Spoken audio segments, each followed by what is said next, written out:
Yan po ang aming ulam. Sinigang na black mask fish. Yan. Ito po ang sayo, labanos, kangkong. Sarap po yan. Kain po tayo. Yan po. Yan po ang tinatawag na ulo, head of black mask. Sinigang. Made in the Philippines. Diba? Sarap. Ating ang tikman. Ang sabaw. Atin.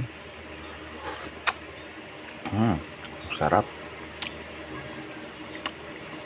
Ito, laman. The best. Laman, taba. Try nyo. Sarap. Sinigang na black mask na ulo, head. Parang salmon na. Pero mura lang yan. Napakamura niyan sa black mask. Hindi po. Hanggang sa muli.